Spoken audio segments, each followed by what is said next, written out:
Reporting in Corktown, Jessica Dupnack, Fox 2 News.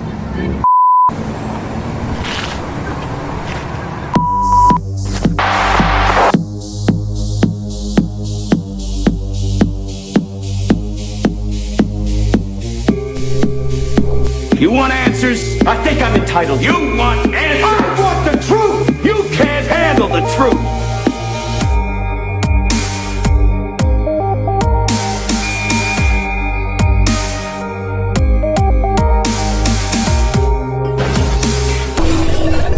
Order in the court! Hey guys, welcome back to Strange Suspicion. I hope you had a wonderful weekend. For those of you who joined us on Saturday, thank you so much. We appreciate each and every one of you. We did enjoy that crime trivia. We are planning to play that on Thursday, guys. We are adding a category of horror movies as suggested by 13th Hour, because a lot of the people who watch our channel are very fond of horror movies, including Bob and myself. So we have some questions that we really feel we can stump you with. So let's try it out. On Thursday, we'll do the true crime trivia. It'll be so much fun.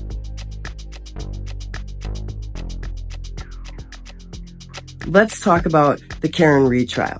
If you ask me, if I knew that a whole gaggle of police officers and police officers' families were going to testify, to premeditate any kind of thought about them being untruthful. But each and every one of these people who have took the stand are so untruthful, guys. They do not know how to tell the truth.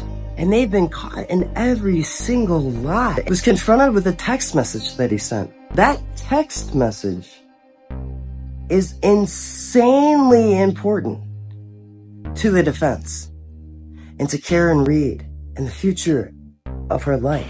Anything? Just very briefly. Okay. You were just asked if you ever told anyone, if you told anyone what to tell the state police or investigators, and your answer was no, correct?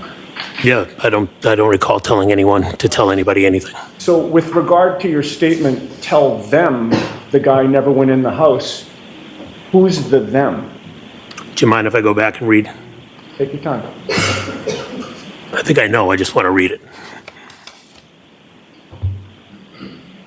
The them was Channel 4 went into D&E. You done with your answer?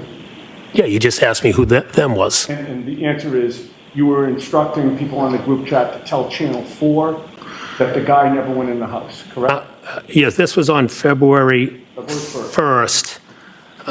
As I said, none of us in the house had any idea what happened to John O'Keefe, so we instructed, I was saying, we don't know what happened, he never came in the house. All right, so That's what was my statement was. Sir, I didn't ask you for any of that just now, did I? You just asked me why I said I that. asked you who the them was. Objection, Your Honor. You didn't. You look like you asked me to elaborate. Okay. So your answer to my question is, the them was you were saying that Channel 4 should be told that the guy never went in the house. Yes or no? Channel 4 was who I was referencing. Yes. No further questions. Are you sure? I don't know. That's up to the Commonwealth to prove, right? Whoa! Wait a minute! All right, you are all set, Mr. McCabe. I will take those documents. Aren't you ashamed? What are you hiding? What did you do? Why did you delete all those phone calls, Miss McCabe? Why did you delete all those phone calls? Why did you delete your Google search, Miss McCabe? Mr. McCabe, I believe you said that you saw Karen Read drive south on Fairview Road. Oh, excuse me, sir. Nice to see you guys got dressed up for court, though. Looking sharp.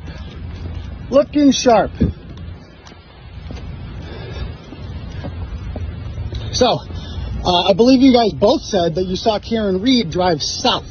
Is that correct? South? So then how could she do a 3-point turn then if she was traveling south on that road? Any comment on that? No? Make sense to you?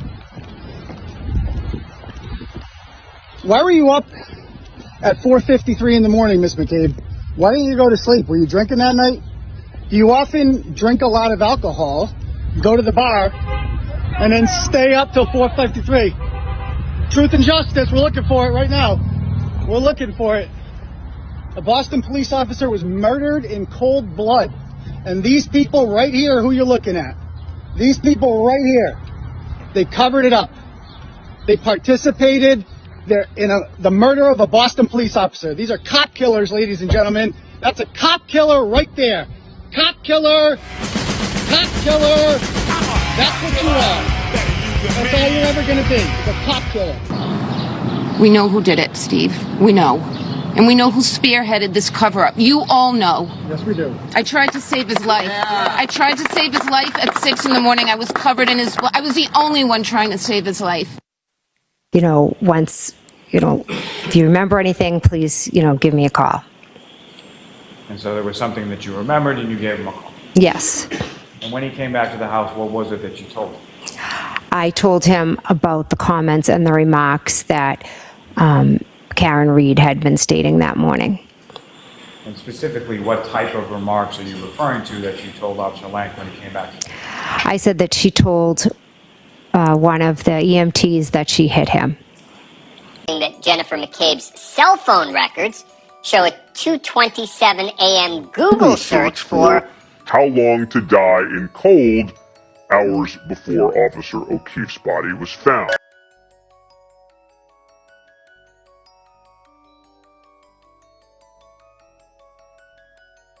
All right, guys, let's put on our clown shoes and get to business. Let's revisit one of the surviving roommates, Bethany Funke. So here's the scoop. We all know that Bethany Funke is one of the surviving roommates of the Idaho 4 homicides. Together with her other roommate, Dylan Mortensen, they were the only two to survive this tragic event. When she was asked to testify at a preliminary hearing, she lawyered up, and her lawyer spoke on her behalf. She's agreeing to be interviewed by the defense in the murder case. Attorneys for the suspect, Bryan Kohberger, issuing a subpoena for Funke to testify. Kohberger's legal team claiming Funke has exculpatory information that might help to exonerate him.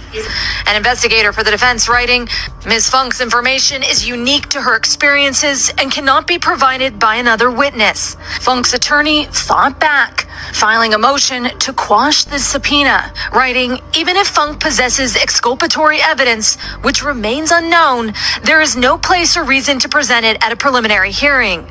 But new court documents made public show she's now agreed to an interview with the Idaho-based defense counsel. Funke will testify in Reno, Nevada, where she's from. Instead of taking the stand in the Lata County, Idaho court, ahead of the hearing, the prosecution expanding its team as they look to bolster their case against Kohberger. If Bryan's innocent, she would be his best shot. It really is up to her conscience, guys, to spill the truth, even if it puts her own safety at risk. And seriously, getting a lawyer to speak for her, that's the red nose of suspicion right there. If she's just a survivor and not charged with anything, why would she need a lawyer? Allegedly, she hasn't been a suspect since the cops showed up.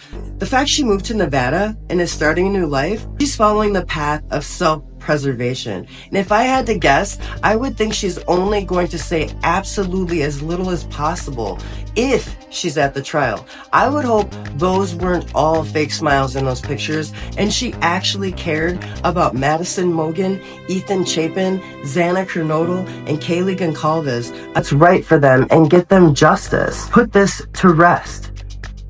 Once and for all, tell us who she saw that evening or what she knows. And what's the deal with Bill Thompson anyway? Just the other day he was talking about knowing someone who went on a vacation to a land far, far away from Idaho and chatted openly about this case. It's reasons like that that he claims a change of venue is unnecessary.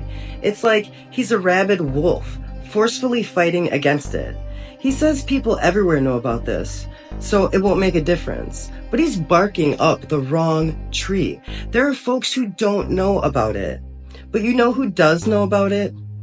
At least they think they know about it. The communities of Moscow, Idaho, and Pullman, Washington. They think they know, guys. They've had 2 years to talk about this quadruple homicide. How could they not? I wonder how many think the right guy is in custody and feel safe. I know the surviving roommates sure don't feel safe. They're out of there. They were out of there quick and never coming back. Allegedly. You ever play that telephone game where one person whispers in your ear and then that person whispers in another person's ear? When it gets to the last person, the story or sentence that was relayed through all those people has changed dramatically? I think it's a pretty good comparison to college kids who have a secret and are never gonna tell anyone. And then that person who's never gonna tell anyone tells their one someone who tells another one person. And that's allowed to go on for 2 years, guys, as this trial has been delayed. Evidence has been sealed, and Bryan Kohberger is made to sit and wonder what the fate of his life will be in silence. And now my favorite segment, Ask a Clown. Do you think Bryan Kohberger is innocent or guilty? Okay, guys, this is a very serious question that you've asked me here, and I am willing to answer it with no hesitation. My thoughts on this are very strong. My focus has been on keeping an open mind and being open to the realm of different possibilities that this case will present when it finally goes to trial and we can see proper evidence and we can hear proper testimony. However, through all the facts that we have put together at Strange Suspicion, without allowing influence from other channels or from outside media sources, I, Pia, absolutely 100% feel that Bryan Kohberger did not commit these homicides. If he has anything to do with this crime, I don't think he was the only person involved, and I don't believe he was involved in any homicide aspect of this crime. In over 100 videos now, Bob and I have presented to you unbiased facts from both sides of the argument of Bryan's innocence and Bryan's guilt. But I personally am glad that you asked this question. It's an important thing to understand that I do have my own personal viewpoint on what happened in this case. It's also important to understand that if you and I disagree, it's encouraged that we create a dialogue and not an argument. We're all adults here. If you're not an adult, please remove yourself from my channel, because this is for adults only. The content is suitable only for adults. And just like a carnival ride where you have to be this tall to ride the ride, you have to be this old to watch my show. So please practice maturity, consideration, and thoughtfulness when responding to one another in the comment section as well as in the live chat. I can't wait for you guys to join us on Thursday for Crime Trivia. We appreciate each and every one of you. Please remember to share the video, stay suspicious, and we'll see you Thursday at 4:20.